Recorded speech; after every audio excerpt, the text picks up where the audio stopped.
you so much. Hi, everyone. You know, a number of years ago, my husband and I did a workshop together. It was about right brain, left brain thinking. And I won't go into the long story, but the bottom line is we learned that he was the most left brain person in the entire workshop, and I was the most right brain person in the entire workshop. The instructor was astounded. He said, I don't even know how you people talk, let alone maintain a marriage. Well, I'm happy to tell you, 41 years later, it's a great marriage. And I think a lot of it has to do with the environment that we've created that allows each of us to bring our best into that relationship. Now, when the panel and I started talking about this Technocrat versus Humanist issue, we immediately decided it wasn't a versus. We're not going to talk about one versus the other. We're going to talk about how we bring them together. We're going to talk about the environment that allows the best of technology and the best of humanity to come together. And to do that, we've got a fabulous group of people. Our first two speakers, Marshall Goldsmith and Rosabeth Kanter, probably between them have advised more prominent CEOs than any other two people on the face of the earth. And they're going to help us understand how real-life leaders wrestle with these kinds of challenges.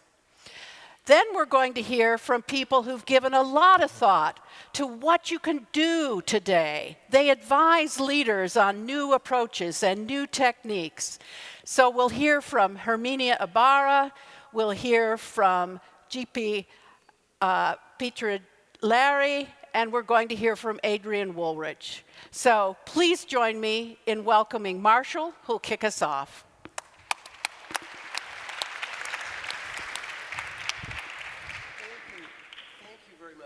I'd like to combine a couple of things. One, I had the privilege of being on the board of the advisory board of the Peter Drucker Foundation for 10 years. I got to spend about 50 days with Peter Drucker, and that was such a blessing to me. Just totally changed my life. And I'm going to share 3 quotes that I got from him, and these 3 quotes have changed my life. The first thing is, we spend a lot of time helping leaders learn what to do. We don't spend enough time helping leaders learn what to stop. And then I'm going to talk about each of these quotes relate to new leaders in a time of rapidly changing technology. I was interviewed in the Harvard Business Review and asked a question. What is the #1 problem of all the successful people you have worked with over the years? What is their #1 problem? I've had a chance to work with many of you, and I will say that disease is rampant in this room. Yes, I see it in many of your eyes. What was the answer? Winning too much. What does this mean? If it's important, we want to win. Meaningful, we want to win. Critical, we want to win. Trivial, we want to win. And not worth it, we want to win anyway. Winners love winning. In the game of life, you're all winners. It's very hard for winners not to constantly win. I'm now going to give you a case study that almost all my successful clients fail. And I will make a prediction. Almost all of you will fail this case study. And when I say fail, you will fail yourself. Case study #1, you want to go to dinner at restaurant X. Your husband, wife, friend, or partner wants to go to dinner at restaurant Y. You have a heated argument. You go to restaurant Y. It was not your choice. The food tastes awful and the service is terrible. Option A, critique the food. Point out our partner was wrong.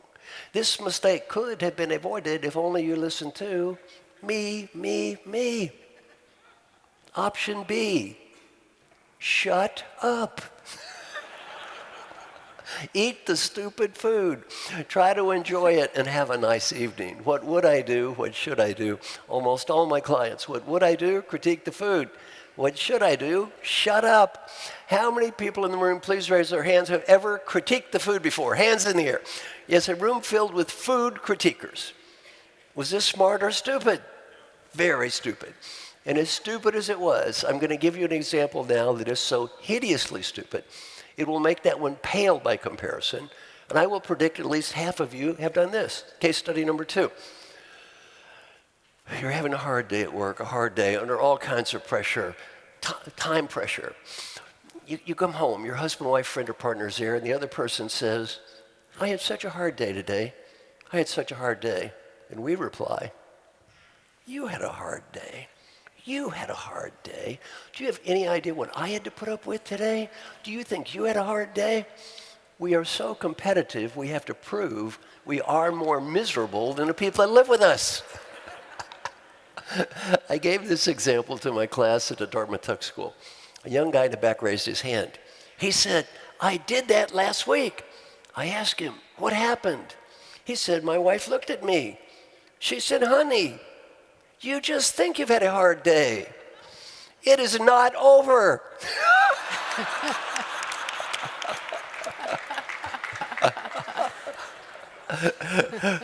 Second classic problem of smart, successful people, especially smart people, adding too much value. What's that mean? I'm young, smart, enthusiastic. I come to you with an idea.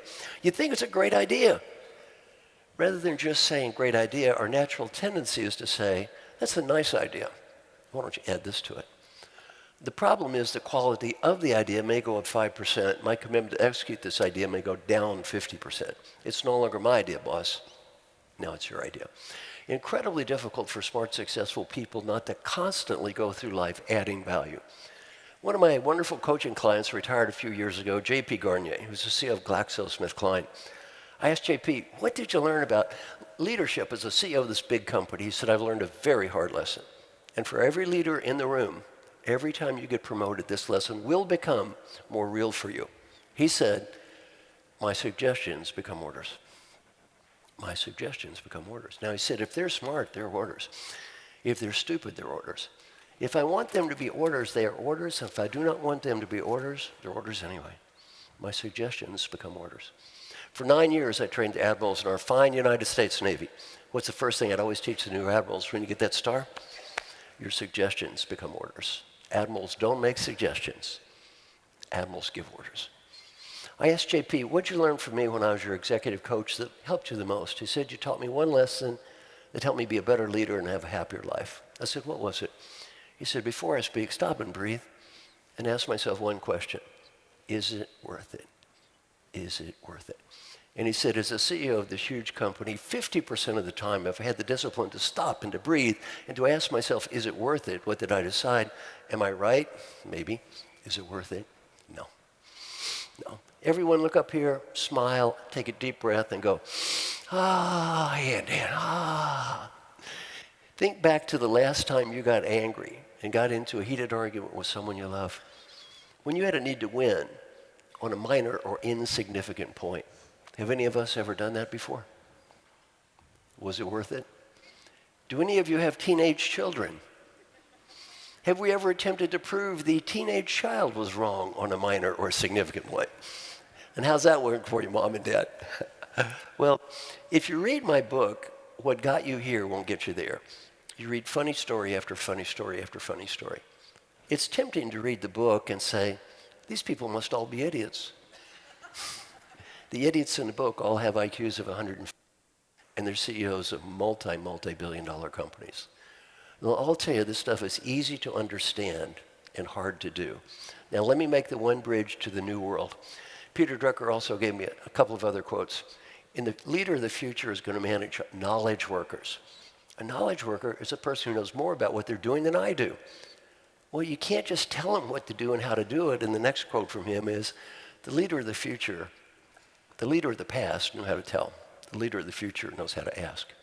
If I manage people who technologically know more than me, I can't tell them what to do and how to do it. I have to ask, I have to listen, and I have to learn. Everything I taught you in the last 7 minutes is very easy to understand. Take my word for it. It's hard to do.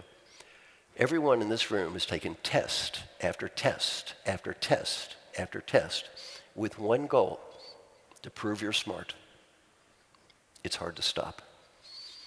And one of my great coaching clients, Alan Mulally, who was the CEO of Ford, said, for the great individual achiever, it's all about me. For the great leader, it's all about them. It's very hard to quit making it all about me and start making it all about them. Thank you. Thank you. Perfect. Very good.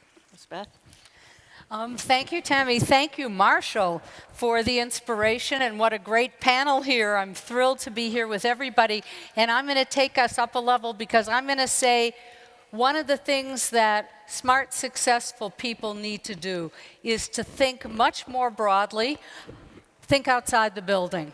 The box of creativity, think outside the box, not big enough. The problems of the world are on our shoulders more and more. We heard that in the last panel.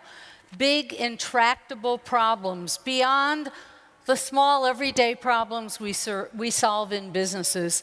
Problems of climate change, poverty, homelessness, of political backlash. These are big problems, and they do affect what we do in our businesses, but each of those problems also is a potential business opportunity.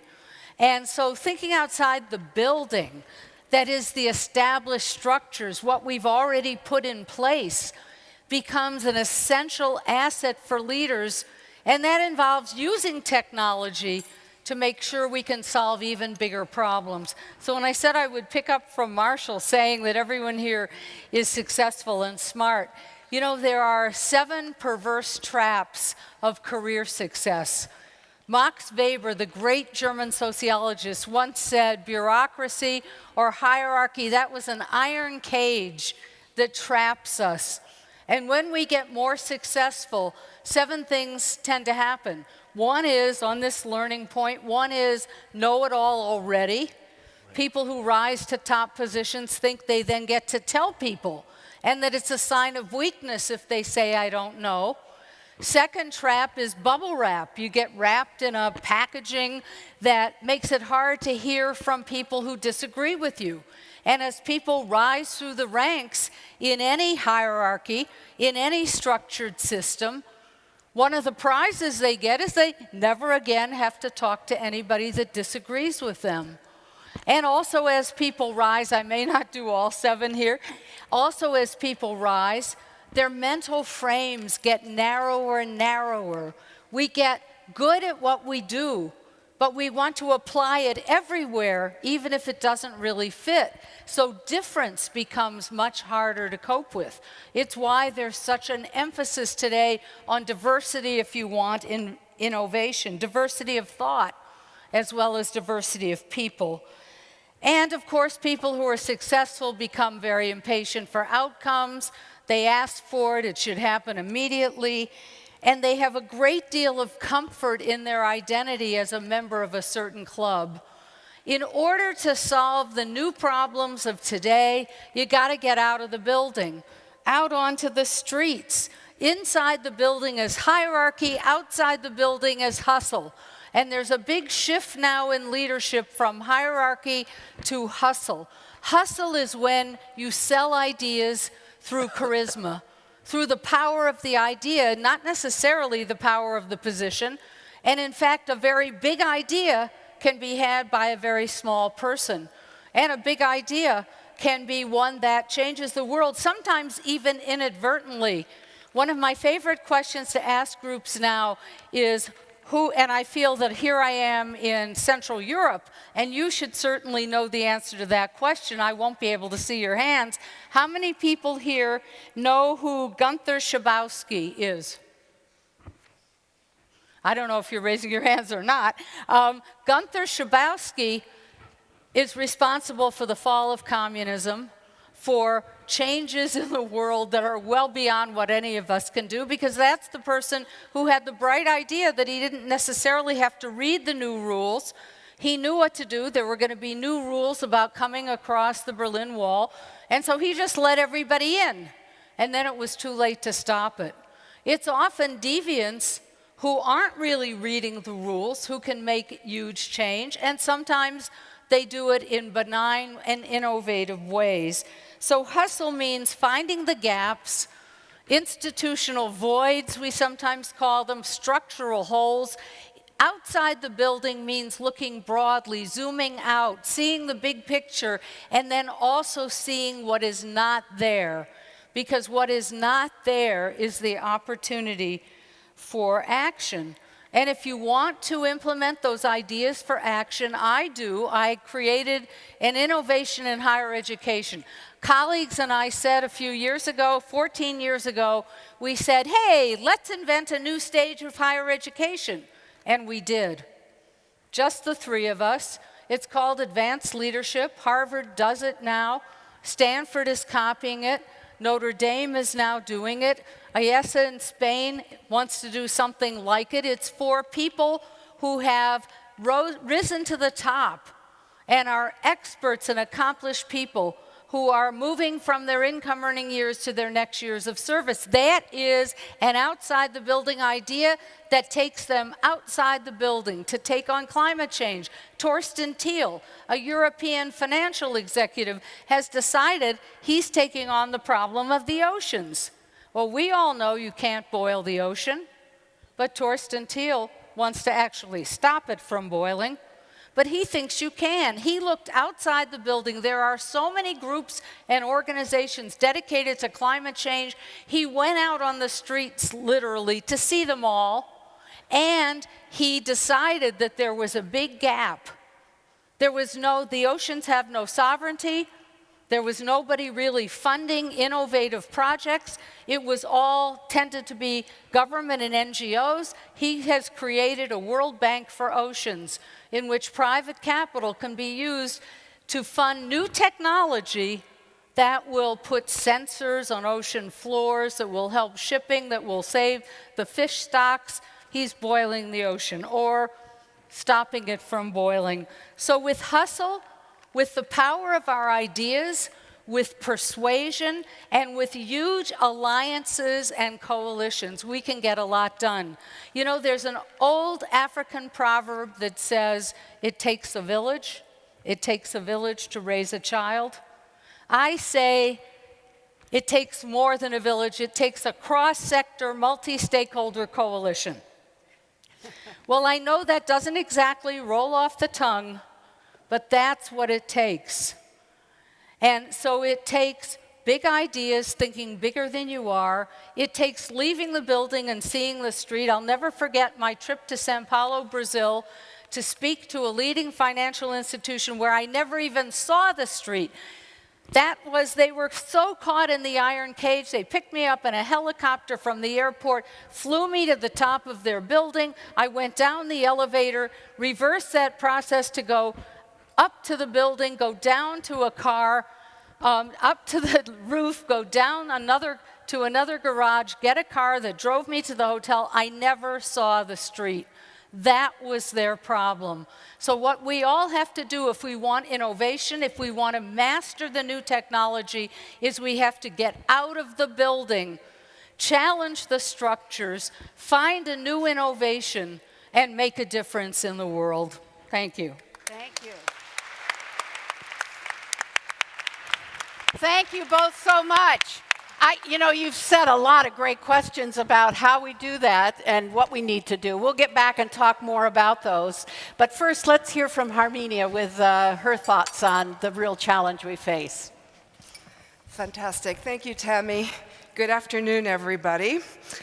So I'm going to try to inject a little foolishness into this discussion, and we'll see what happens. Oops, let's go back to that. We've been talking a lot since yesterday about what makes us fundamentally human and how important that is for both leaders and for organizations. And we've talked about all kinds of great capacities that are human: listening, empathy, imagination. And those are great things, but I'm going to add something else to the list that is slightly different, and that is to say that to be human is also to be foolish, to waste time, to delay, to be inefficient, to do things that seem to have no great logical purpose. And I'll see if I can back into what that means for leadership. The person who I think talked about this most poetically is somebody who left us this year, Jim March, who for me is up there on that pantheon with Peter Drucker. And Jim was fascinated with Don Quixote and his lessons for a more humanistic kind of leadership. And for him, the lesson of Don Quixote is that we don't have to have a purpose for doing things. It doesn't, if you, as he said, if we trust only when trust is warranted, if we love only when it's returned, if we learn only when learning is valuable, then we're really abandoning our humanity. Because the point is to do things that don't have a real purpose, that don't have justification, that don't connect to a goal that we have set. And in fact, Jim was very taken with the idea of the balance between exploitation and exploration, the balance between being efficient and being discovery-driven. And what he had to say, which all of us have learned from, is that inevitably our organizations tilt us towards what he called the logic of rationality, the technology of rationality. And what that means is that's what happens when we get very driven by goals, by productivity, by an end that we think is important and we have preset. And the minute goals are what's most important, then everything we do strives for efficiency, being consistent, being continuous, having predictability, following the rules, being productive, and the outcome is efficiency. We recognize that in a lot of our organizations. Jim said, inevitably, we tilt that way. We tilt that way. Technology takes us in that direction. However, what we lose when we ignore the other side, what he called the technology of foolishness, where what's primary there is not achieving things, but enjoying things, the process, the means, following a different logic, valuing surprise, delay, almost putting obstacles in the way, meandering, discovering. Following a different number of rules, suspending the usual rules, and what we get is novelty, what we get is flexibility. Two very, very different logics, right? And for him, it was not about one or the other, but it's how do you get that balance right when we have that tendency to go the other way. Now, this is a really useful thing to think about, I think, in times when we have big technological change. Because what happens when we have big technological change, historically, with every wave of change, what happens is you don't get the productivity that you're supposed to get from this great technology. Today with AI, we're really not getting the productivity that's promised, just like we didn't in previous waves. Why is it? Because our organizations have been optimized for this stuff, for being efficient. They've been optimized for the previous technology. And so what happens is we have something new, and you can't really use it to its capacity because we have outdated bureaucracies, organizations, management practices that just kind of slow it all down and kind of get it all mucked up. And that's what we've always called the lag between technology and organization and management. And that's where leaders can really step in and start to bridge that gap and start to figure out how do we get there? How do we move to the next wave? And a lot of the conversations we've been having are about what are some of those new models that are going to replace what we obviously do not like. Now, what I find interesting in all of this is if you're finding yourself at this juncture between new technologies and old ideas about leadership, about management that don't work, you would think that would tilt you this way towards the technology of foolishness, so that you can discover, so that you can try some new things. So we're not all adopting the same best practice in a sort of robotic way. But in fact, what happens is it edges us off towards hyper-rationality. That's what happened when we had, say, electricity. We led to the invention of the factory, which led to the invention of scientific management, so we can make things happen. But what happens when we go off too far is, where people will be people. And if to be human is to waste time and to play and to delay. What we get is some of that, but you have to watch for it. And that's why maybe you need to get out of the building. That's why ethnography is valuable, watching, talking to people. And I'll share my favorite one of these. I know Rosabeth knows all about this story. Banana Time was an ethnography that became famous. A guy named Don Roy in the 1950s, for his PhD research, became a machinist in a factory that had been optimized according to scientific management. But as he got to know people, they brought him into their stuff, and they shared with him what they did. And he discovered that the way they fought back, the way they said, "I am not a robot," was by creating different kinds of time through the day that would just break it all up and allow them to be people and to play around, to fool around, to get to know each other. One of those was banana time. It was at 10 a.m. every morning, and there was a ritual in which somebody's lunch banana would get stolen out of his lunchbox and hidden, and there'd be a whole bunch of foolery around that. And they joked, and they established who's who, and they played pranks on each other, and then things could continue. Now, what does banana time tell us about today and about leadership? So I've been doing some new, rather ethnographic work in organizations trying to reinvent themselves, incumbent organizations, not the ones who were born this way. And they're all trying to bridge that gap between new technologies and old management systems. And so what happens? They all put in platforms to optimize matching people to tasks, and they all put in intelligent dashboards that have your KPIs right in front of you, and they all put in systems that help you track your time much more efficiently, and constant feedback by the bucketfuls. And they're all doing these same kinds of things. And as you talk to people in the midst of it, the obvious thing is, where's the banana time? I don't see it. Where is it? But we obviously need it. Now, I don't have the answer to this, but I would just throw out as a question, if the role of leaders today is to create a context in which we can be human, in which we can thrive and be creative, what role can we play in order to create that slack, that playfulness that we all need in order to be human? Thank you.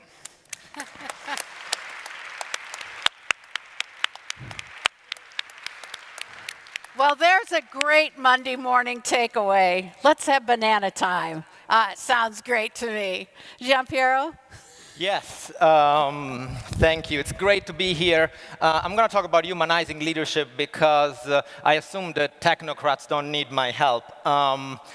But first of all, I want to say it's great to be here. It's been exciting the last couple of days to see so many people interested in AI, because I'm an AI myself, although of a peculiar kind, an actual Italian.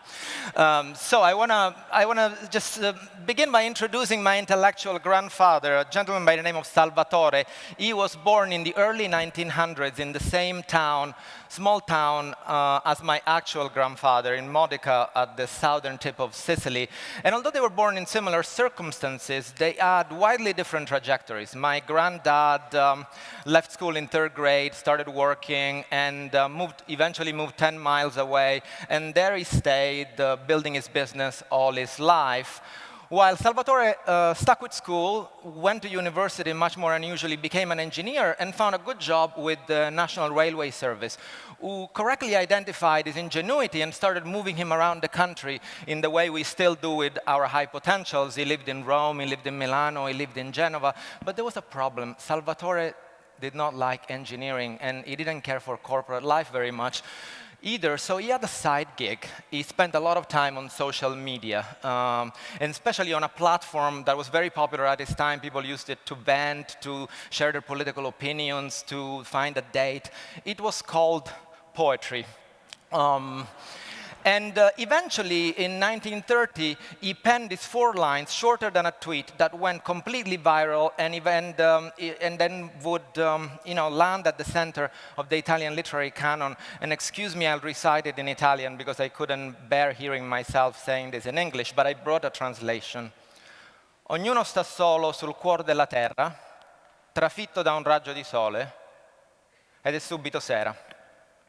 The poem is widely understood to be a very concise articulation of the arc of human existence. You're born alone, one of a kind, you find a place, you're pierced by a rain of sunshine, and people have spent all dissertation trying to figure out what's that sunshine with a capital S? Is that sex, love, happiness? All we know it's hot and that it hurts, and then you die. I know, it's beautiful and a little tragic. Welcome to Sicily. Thank you. But believe it or not, in 1930, this kind of stuff could land you into trouble because the people that were in charge liked the futurists much better. The fascists liked the futurists because they can sing about the progress of a great nation with boastful rhetoric. And of course, the regime recognized that while we were trying to make Rome great again, this stuff looked personal, but it was actually subversive. So much so that when Salvatore Quasimodo, that was his full name, won the Nobel Prize for Literature in 1956, he was praised both for his lyricism, but also for his courage. He had, if I can use a paraphrase, the audacity of despair at a time when optimism was mandatory. Now, why am I telling you this story? For a very simple reason, because what used to be the mainstream experience of a small fragment of the workforce, the poet, the musician, maybe some academics, has become the mainstream experience of work today. All of us these days live in a culture that celebrates the nomadic professionals. We have precarious affiliation to our institutions, but depersonalized relationship to our work. I mean, look around. You've listened to all the surveys. We love our work. We long to love our work, and then we have no trust in institutions. And once you do that, you no longer think of yourself as a cog in a capitalist machine. No, you think of yourself as an artist. In fact, you tell yourself, I might be here today and there tomorrow, but it doesn't matter, because what I do is who I am. It's all personal, and it's all business. And of course, what that means is that actually mobility becomes a new kind of morality. There's a lot of beauty in that, and there's also a lot of pain. Once you embrace a life as a nomadic professional, what happens is it will free you up, and it will freak you out. And therefore, it's very sensible to think of yourself as an artist, because you're going to need skills that artists have long cultivated. The ability to love your work, the ability to lose it, and the ability to learn from love and loss. Now, this idea has been around for a while, that management is an art, that leadership is an art. But what does it mean to lead with art? Because if we unpack it, I think it might give us a little help on this rebalancing of technocracy and humanists. First of all, artists love technology. They just exploit technology to free up humanity. They use their tools as a way to tell their stories, not the other way around. Artists don't care for alignment. That's the stuff that is good for an algorithm of a corporation.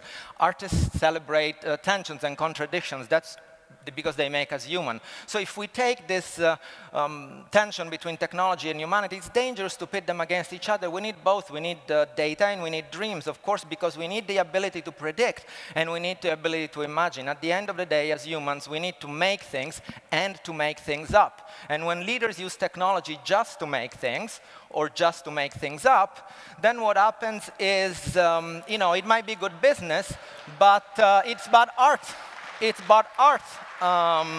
So why do people fear technology? I think we fear technology when we come to sense that there might be a world in which we can predict everything and imagine nothing. And in my old business of psychotherapy, we used to have a word for that condition when our memory overwhelms our imagination. It's called trauma. And it's a very dehumanizing and totalitarian state of mind. So this is exactly what Peter Drucker was trying to react when he started writing about management as a liberal art, like Elton Mayo, like Kurt Lewin. What they were doing, they were trying to subvert and heal the trauma of Frederick Taylor's scientific management and its impersonal, mechanistic view of organizations. And what they were trying to do is start a movement that would free up the human spirit from the oppression of and exploitation of these impersonal workplaces. Now, many people today say that we need a second human relations movement, or the digital revolution will become a Taylorist reformation. But if there is one lesson in the humanity, it's this. We cannot change the world if we are not prepared to change our world. And that applies to us too. I mean, look at us, meeting in an imperial palace. We have won. Are things getting better? If not, then maybe we can't just resuscitate the old humanism. We have to come up with a different kind of humanism, one that is fit for this day and age, for the age of nomadic professionalism, one in which we're not just plagued by the social anxiety of oppression, but also by the existential anxiety of isolation and freedom. We need a humanism that still does what the old humanism did, which is help us strengthen our conviction, our competence, our consistency, so that we can stand out as individuals in collectives. But we also need a humanism that evokes our consciousness, our capacity, our contradictions, that helps us reach out and build connection with people and places near and far. And at the end of the day, I do believe that we do need leaders that balance technology and humanity, but most of all, they're able to balance defiance and devotion.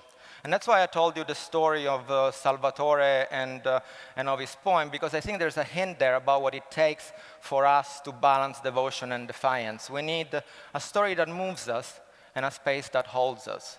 And maybe that's how leadership is when it's done with art. It's not a position, it's not a possession, it's a space and a story that keep us committed but not captive, even in the most oppressive and uncertain of times. Thank you very much.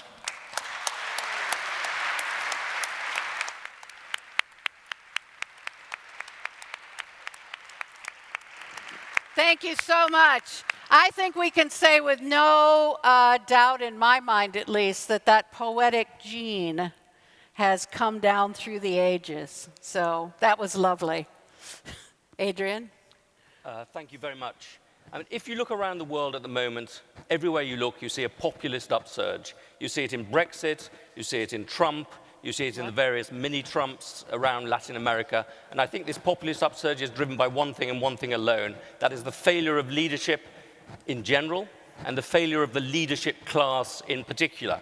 We have a leadership class that has been, that is overpromised and underdelivered. It's promised smooth growth, the end of the boom-bust cycle and the rest of it, and it's delivered us the 2008 financial crisis. It's promised that globalization would lift all boats, and it's given us a form of globalization that has made the rich a lot richer and has allowed the poor to fall further behind. The leadership class has been engaged in a massive process of self-dealing. We've seen the financial crisis whereby the bankers somehow escaped from the consequences of their own folly. We socialized the risks and privatized the gains of globalization. We've seen a massive increase in executive remuneration from 20 or 30 times CEO salaries times the average salary to 200 to 300 times the average salary. We've seen the leadership class retreat into golden enclaves, retreat into an education system designed for and by itself. We've seen society fragmenting. And I think a lot of the blame for this very, very depressing and worrying process lies with the way that we've trained leaders, and particularly in the way that we've put so much emphasis in training leaders on management science. We train our leaders overwhelmingly now in business schools and in consultancies, and those business schools and those consultancies bear a lot of the blame for what's going wrong in this world. For management science is a problem for several reasons. One is the very notion that it's a science, that it can be a science of running things, which turns other people into objects of your scientific wisdom.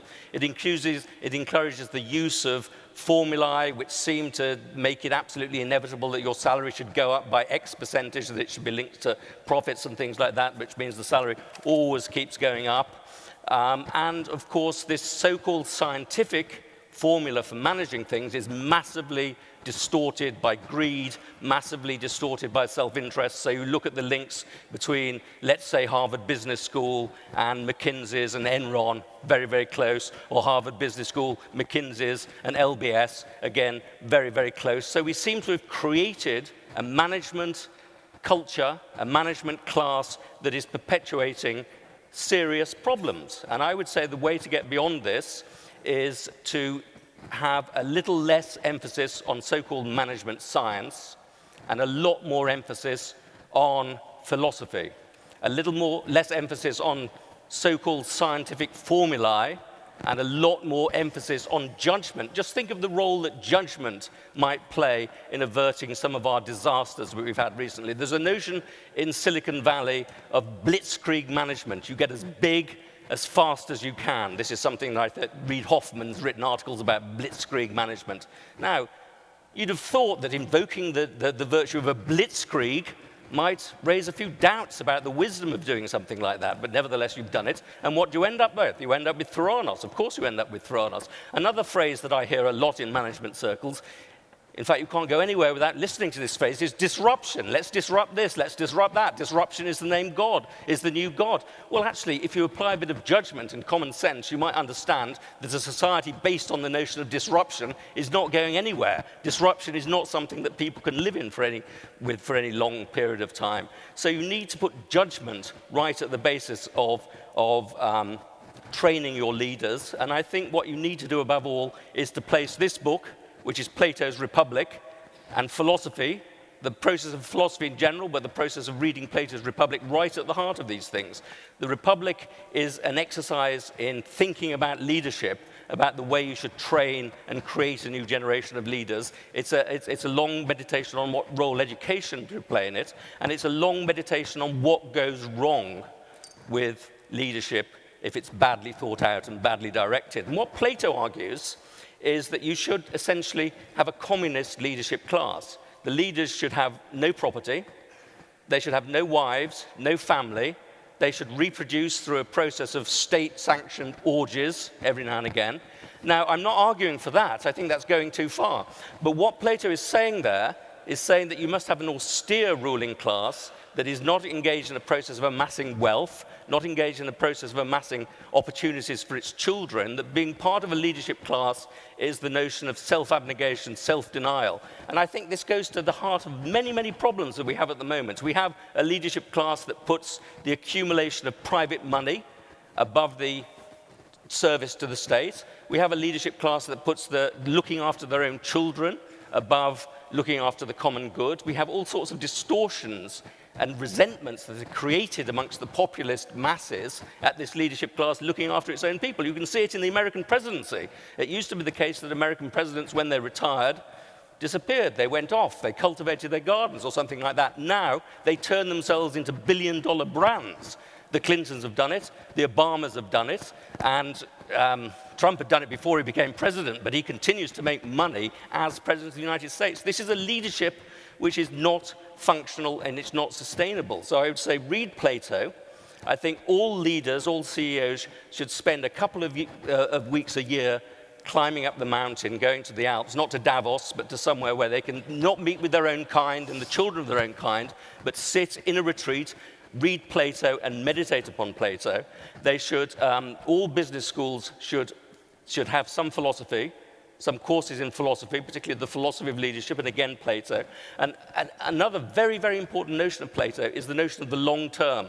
He says you shouldn't think only in the short term, you should think in the long term. He has this notion of the ship's captain. The ship's captain is somebody who can view the whole ocean, view the long-term voyage, not just dealing with short-term incentives, short-term progress. Now, this may sound incredibly idealistic, this notion that we should do it, but in fact, we did exactly this in the mid to late 19th century. In the mid to late 19th century, you had a leadership class that was selfish, capricious, that was treating the state as an object of plunder, using the state to enrich itself and its families. And then you've got people in the British public schools, in colleges like my own college, Balliol, Benjamin Jarrett, who said we must have a better leadership class, and the way to get this better leadership class is to teach them the Republic. So they read that, and you created a class that was devoted to public service, not to enriching itself, an incredibly valuable thing to do. You may again say it's very, very unrealistic, but I would recommend anybody not only to read this book, but to read the section on the degeneration of democracy and how democracy inevitably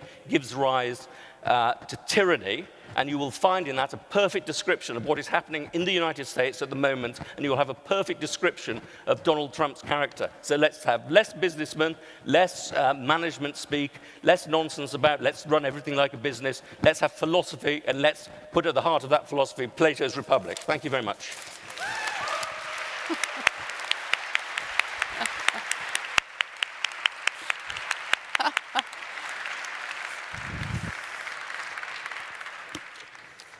Thank you.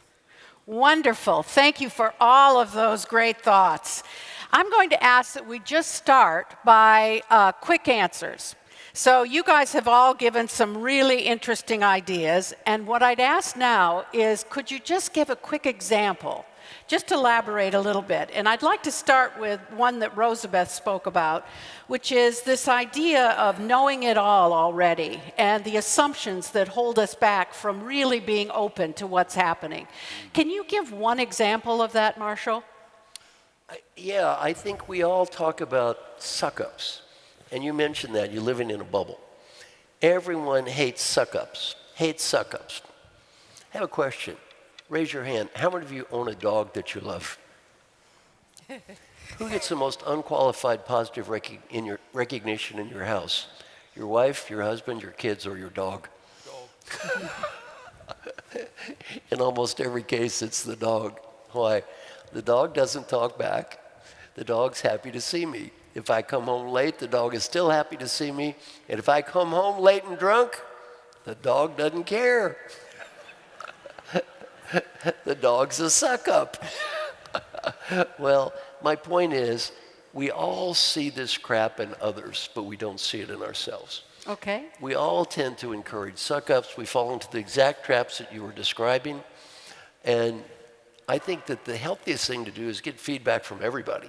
So you find out how everybody else sees you, not just how you see yourself. That's one of the courageous things to do, isn't it? That's Thank great. you. Rosabeth?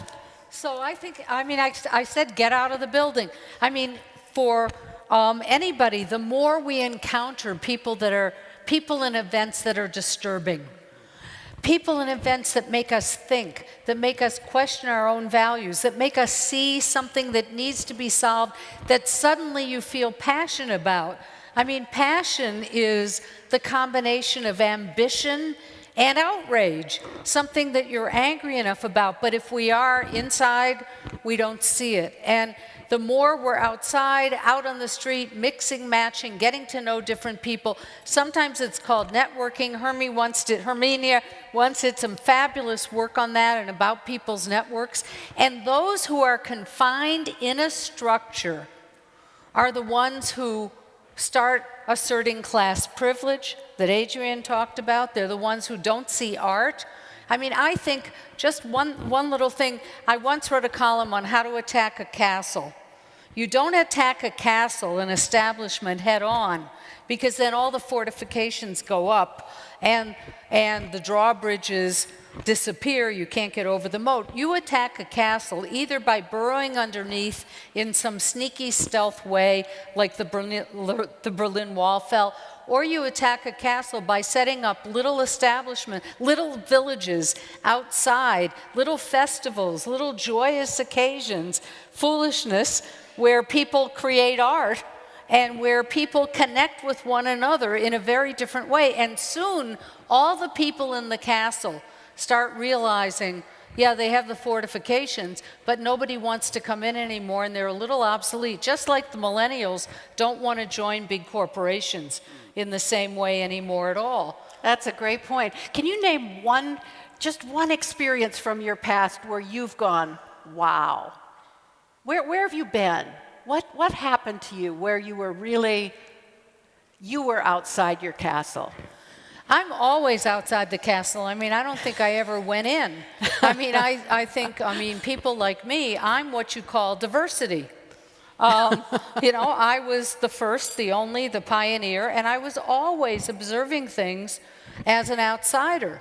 And one of the reasons we want diversity now is not simply because we want women or ethnic minorities who look exactly like the people already inside the building and went to the same schools and think the same way. In fact, sometimes those people want to conform even more. You need people who are aware of their difference. You sure do. Absolutely. Thanks. Herminia, what assumptions hold us back? Hold us back from what, Tammy? Well, hold us from being open to all of this possibility we've been talking about. You know, I think it's time. I think it's time in the sense that there is no time and that we have to do more with less and achieve speed at scale and all these velocity things, When you don't have time, you go into a very different kind of mentality. You don't think expansively. You're not fooling around. You eat lunch at your desk. You walk past people. You're concentrated on your own thing. You don't have the side conversation. You don't have the banana time.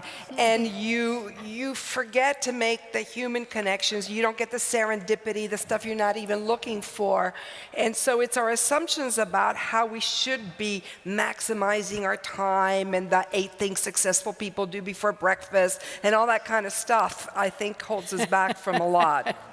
I think that's a great one. You know, Herminia, you haven't had the advantage of this yet, but I've got to tell you, when my last child left home, my secretary said to me, Tammy, you have to tone it down. You are way too happy. And of course, I wasn't happy that the little darling had left. But the time, the infusion of time which came shooting into my life was so fantastic.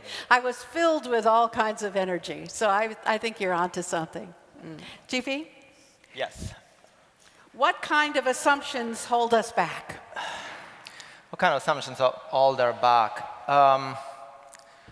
I don't think it's assumption. I think any kind of assumption holds us back, because as soon as you have an assumption, you seek affirmation of that assumption. So, you know, if I think of an example, and I do agree with Rosabeth, you know, that it's helpful to get out of your castle, but at the end of the day, it's castles all the way down. So there's always a castle you're in, and it's always a castle you're outside. And I think what becomes painful is when we feel we are either all in or all out, and we can't recognize, you know, the multiplicity. But if, you know, an example of being stuck with your assumption, it's me on my recreational drug of choice, which is Twitter, and where, you know, I spend, like everyone else, 99% of the time engaging with people whom I feel share my ideology. They're very different, but ultimately it feeds on my tribal mind, and the tribal mind doesn't need any help. And I think one of the things that technology has done, which is very clever and it's very dangerous these days, it's the first time humans have had a chance to globalize tribalism.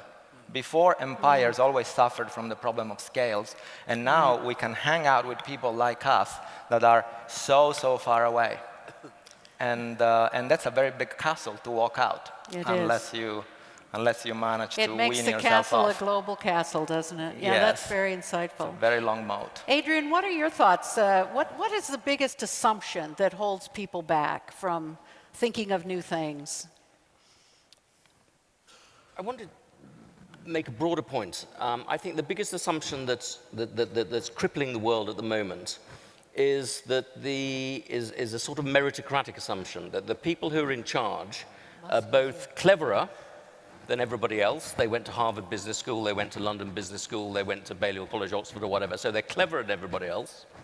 But at the same time, they're also more virtuous than everybody else, because they think the right things about the family, gender relations, racism, nationalism, the rest of it. So you have an elite which is arrogant because it thinks that it's deserving to be the elite because it's clever, and also arrogant because it thinks it's deserving to be the elite because it's morally virtuous and morally pure.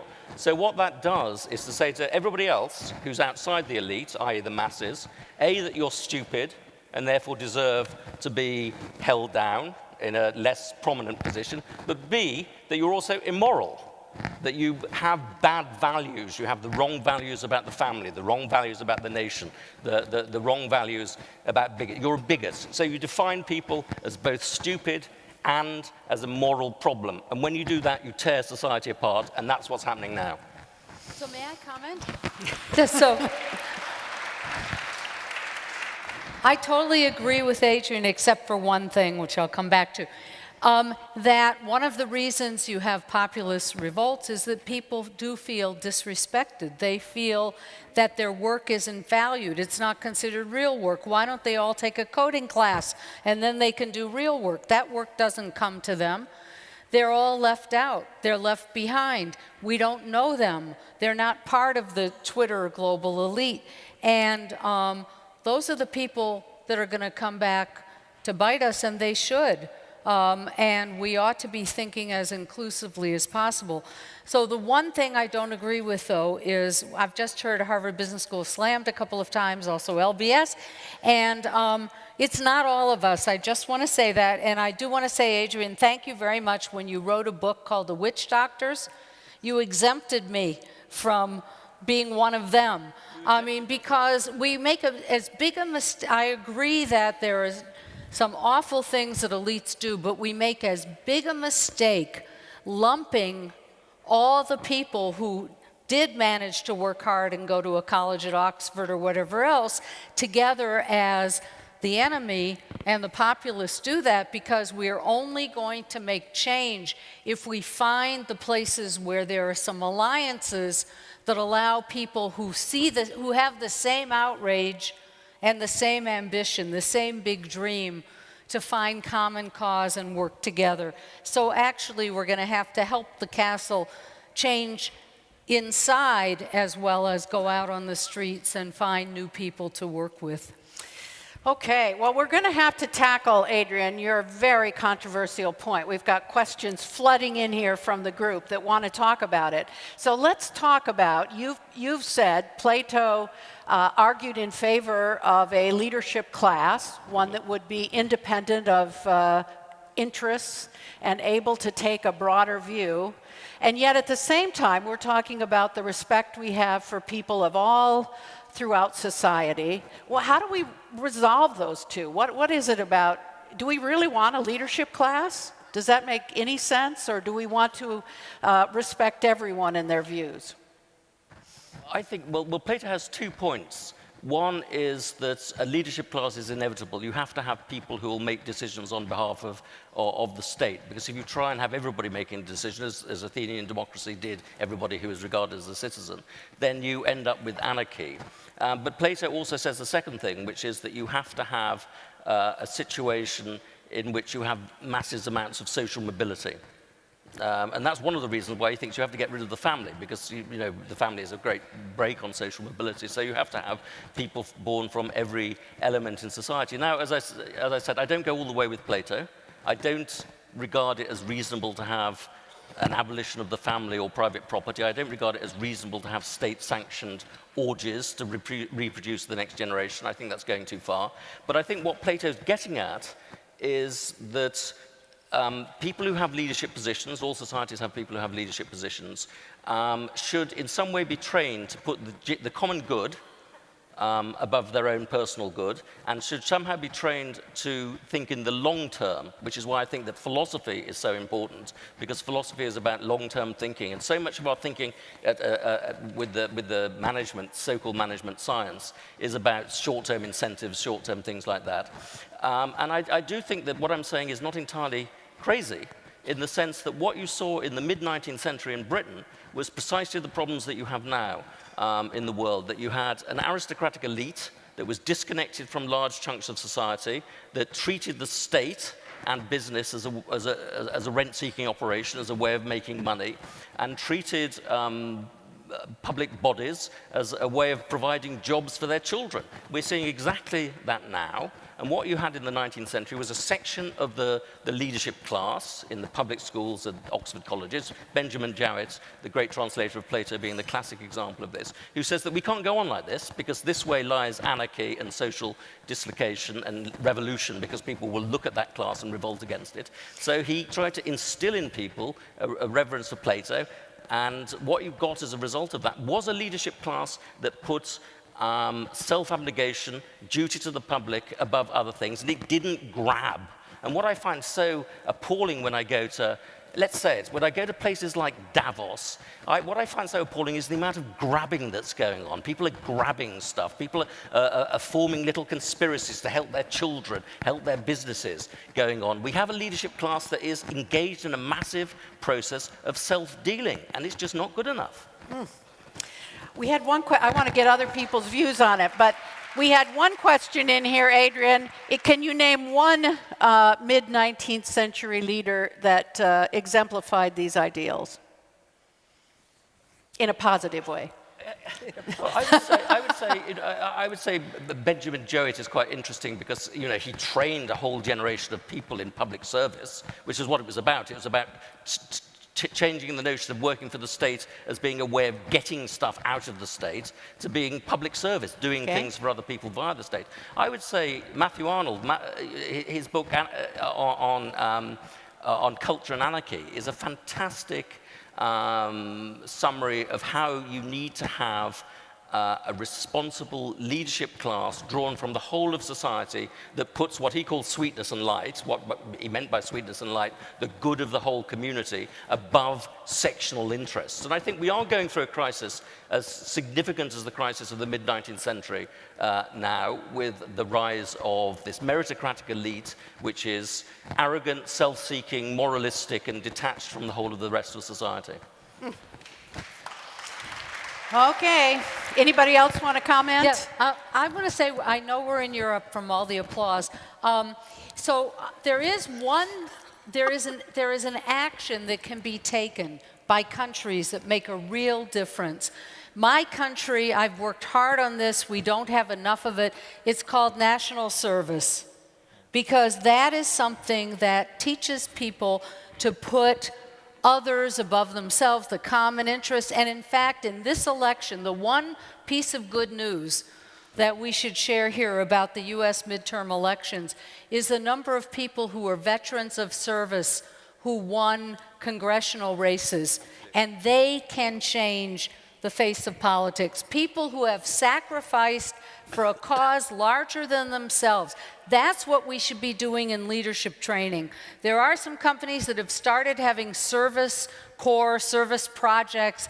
It's often not enough outside the building, but this idea of serving for others, and as people say who have been in military service or national service, is that when you're in the cockpit or the foxhole, nobody cares. In my context, in my country, nobody cares who's a Republican, who's a Democrat, who's what gender, who's what sexual orientation.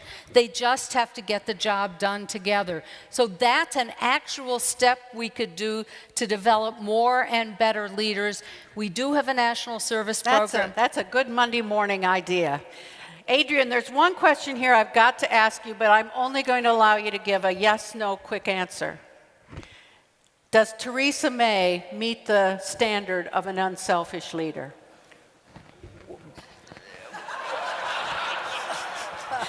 Do you mind if I give a slightly more than a yes/no answer? Because I think the answer is that she does, actually. That she's a very dutiful person. And what we have in the world at the moment is a whole bunch of populist demagogues who are spending their lives whipping up populist anger, Trump. We have a whole bunch of elitists who are spending their lives saying that people don't matter, we the elite should make all the decisions, the European Union.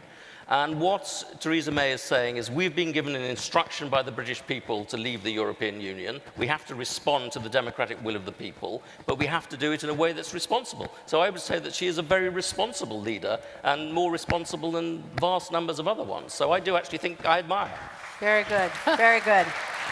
Marshall, we've got one for you. People say you work with so many leaders. How do you help?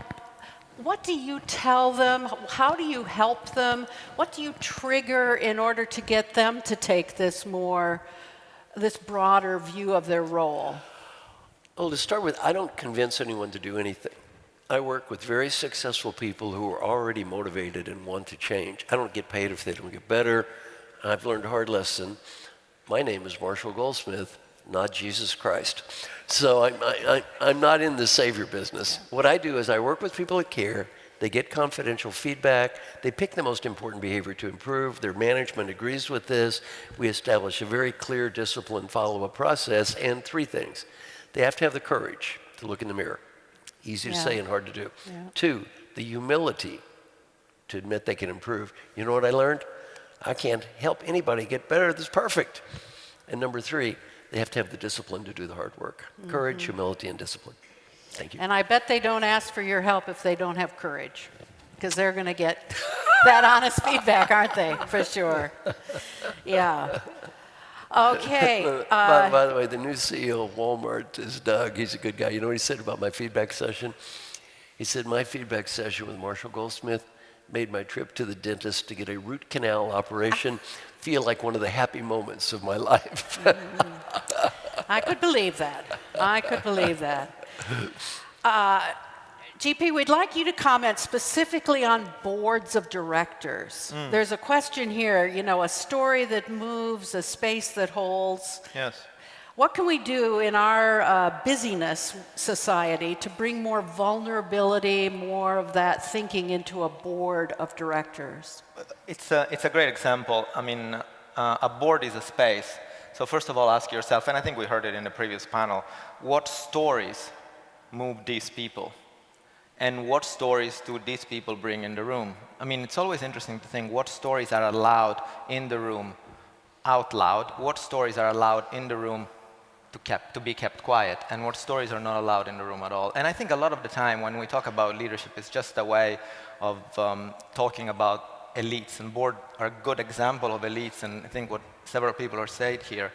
Elites are often distant. There's not always in history social unrest because of the distance of elites. The problem is not the distance. The problem is when they become, as they are today, transparent yet inaccessible. And so when you look at a board, ask yourself, is it reflective? Is it representative? Is it responsible? Any elite, any leader who is reflective, representative, and responsible of the people they're supposed to lead, then generally tends to be felt as you know, relatively fair. Anytime you don't have reflexivity, what are we doing here? You don't have you don't have representativeness, or you don't have a sense of responsibility, then you get into trouble. Yeah. But you know, and I think a board, and another thing I want to say is, a board in many ways is like any other group. We have to stop with this 1970 view. You are junior, you do the technical stuff. You're a middle manager, you do the behavioral stuff. You're a senior leader, you do the strategic stuff. A board is a group of people that every now and then needs to stop and look at their process and say, what kind of things can we talk about and what kind of things can't we talk about? It probably leads right back to Herminia's great comment about time. Well, I was going to connect something about this to what Marshall started us off with, which is one of the things that happens with boards and with any other group is that people get very concerned about winning relative to the other people sitting there. And so what they're bringing to the room is not what should we be doing or what are the right questions to ask, but how do I look relative to this one and how might I not be embarrassed and did I win it? And being able to get a board working more effectively, like any other group more effectively, it's about a process that helps you think about what am I trying to do, why am I there, and how can I not be triggered so quickly and so often as I tend to do. Very good. Now, I love banana time. That's going to stay in my mind. What is another Monday morning thing that people could take away to add some sense of whether it's silliness or creativity or time to think? What would you tell people? Why don't we start down with Adrian? You got an idea? What would you inject into the workplace? Well, I don't want to repeat myself too much, but I would say just try and think in a more long-term way. You know, I would say actually try and exercise some judgment. Put the test of this talk that you hear about disruption, or this talk that you hear about blitzkrieg management, or this talk that you hear about diversity. Put it to the test of just common sense and judgment and see if it holds up, because we live in a world where business buzzwords tend to occlude rather than to clarify a lot of issues. JP? I mean, I would say ask yourself, what is one thing that you will do this week that might be beautiful or might be a significant sacrifice that will never show up in a spreadsheet or in a PowerPoint presentation or a Word document, but you will feel it, you'll know it. You'll know it because you feel it. That would be a great question for leaders to ask people when they pass them in the hallway, wouldn't it? What are you doing this week that's not going to show up in the spreadsheet, but is really making a difference? I like that. Thank you. Yeah. Herminia? I just had an example pop into my head because of course the tyranny of being efficient is always there. And I'm a morning person, and so I try to, get important things done in the morning. And I was talking to a colleague of mine who told me about how she wakes up in the morning and reads novels. And I was just blown away by that. Like, how could you get up in the morning and sit over your coffee and waste that precious time, reading a novel? I'm a big reader, but I read that when I'm brain dead at the end of the day. And I have to say that kind of stuck with me, and I'm being way more unproductive in the morning. And I'm hoping something good comes out of it. It hasn't yet, but who knows? Well, you're mellow because of it. That's great. What do you think, Rosabeth? So I think that what everybody here should do is go back to whatever you consider your home base and start a book club and read Plato's Republic and read JP's grandfather's poetry and be playful in the morning. I mean, I think there are small acts everybody can do that opens the conversation. Leadership is all about the conversation and what we talk about. And there are a lot of good ideas here for things to read. And maybe eventually, when my book, Think Outside the Building, comes out, maybe that can be a book club. But the point is, there are actions that every single person can take, and not just solitary actions, actions that connect other people and reflect on the kinds of ideas that you think might be valuable and stimulating, whether they are entirely work-based or not. That seems to be a common theme in what we say. It really does, and it strikes me one of the beauties of technology, we should put a little technology in our conversation as well, is that it actually is allowing us to blend our lives in ways that would have been impossible 30 years ago. We can do we can read a novel for 15 minutes on our technology and so forth. I mean, there's such a flexibility that it really is allowing us to lead that richer, more outside-oriented life in many ways. Sometimes. What would you say, Marshall? Take a deep breath. Imagine you're 95 years old and you're just getting ready to die. Right before you take that last breath, you're given a beautiful gift. The ability to go back in time and talk to the person that's listening to me right now. What advice would that wise old person have for the you that's sitting here? Some friends of mine interviewed old people, 3 themes. Theme number 1, be happy now. Not next week, not next month, not next year. Be happy now. Number 2 is people, friends, family, people. Do whatever you can to help people. And number 3, if you have a dream, go for it. Go for it. We always regret the risk we did not take, not the risk we did take. Very good.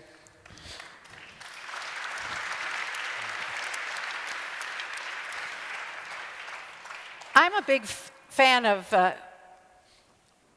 sorry, are we out of time? Yes. Oh, so we are. We're Sorry, having fun. thank you. I'm having a good time, sorry. Thank you so much for the reminder. Wait a minute, big round of applause of for her. Tammy, yay! Thank you so much. Thanks. All right. Well, thank you, panel.